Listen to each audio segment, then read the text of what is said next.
Good day everyone, this is Genuine Dulana and my report is all about an independent foreign policy. So let's read. The post-war Philippines faced significant challenges in establishing an independent foreign policy.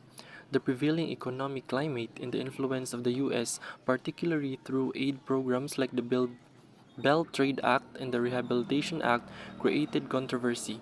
Critics argued that these agreements led to Philippine subservience, while proponents emphasized the necessity of the aid. The balance between economic needs and national sovereignty became a central issue in shaping the country's foreign policy. So after ng World War II, ang Pilipinas ay nahirapan na i-establish ang isang independent foreign policy.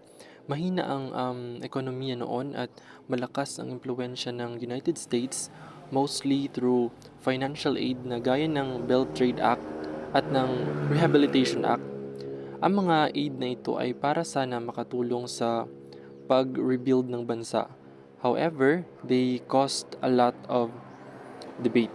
Some people argued that these agreements with the US made the Philippines too dependent and subservient to the US. Parang nawawalan na ng independence in decision making. They felt the Philippines was giving up too much control over its own affairs in exchange for American assistance. Pero may mga nagsasabi rin na kailangan ng tulong para mabuhay at makarecover ang ekonomiya. According to them, importante ang aid para makarebuild ang bansa at mas malaki ang benepisyo kaysa sa posibleng pagkawala ng sovereignty. The main issue here was finding a balance between the Philippines' need for economic help and its desire to maintain its national independence and control over its own foreign policy decisions. Ito ang naging central issue sa pagbuo ng pakikipag-ugnayan ng Pilipinas sa ibang bansa.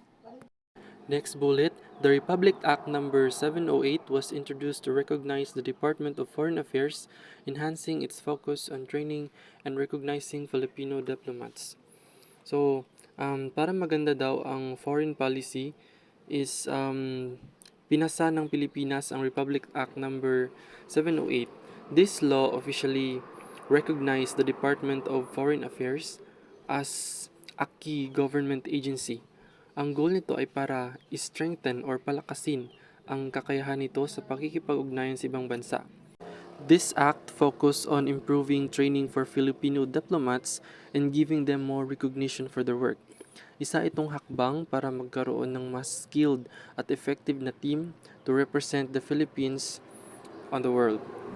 Next, starting in 1952, foreign service development played a crucial role in asserting the Philippines' presence in international relations.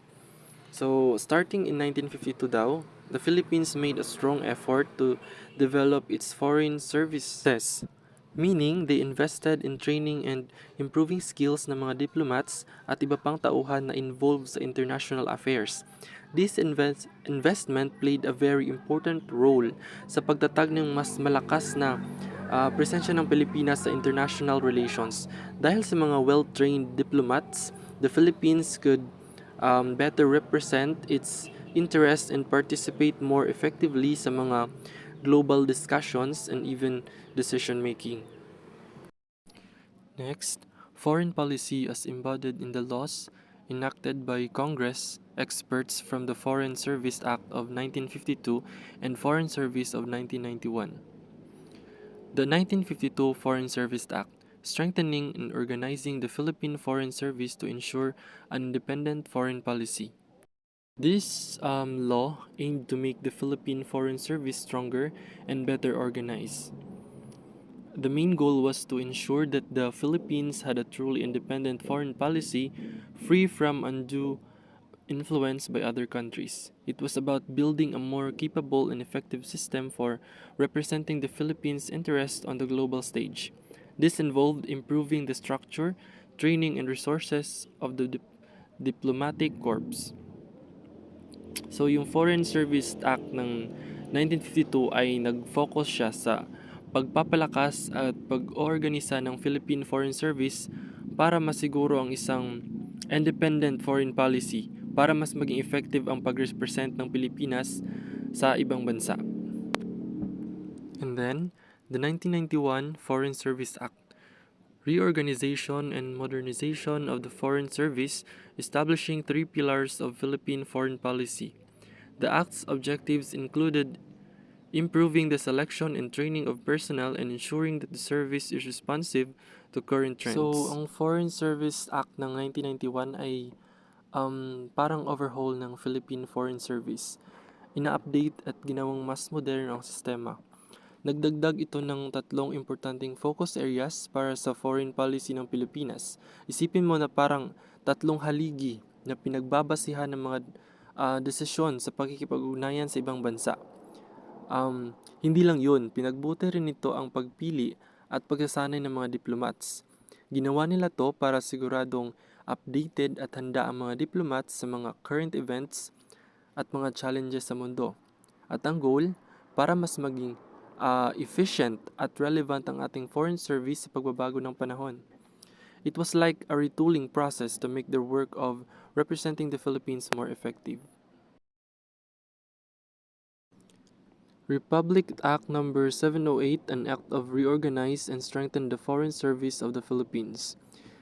General provisions. Section 1, title of Act. This act shall be known as the Foreign Service Act of the Philippines. Section 2, objectives.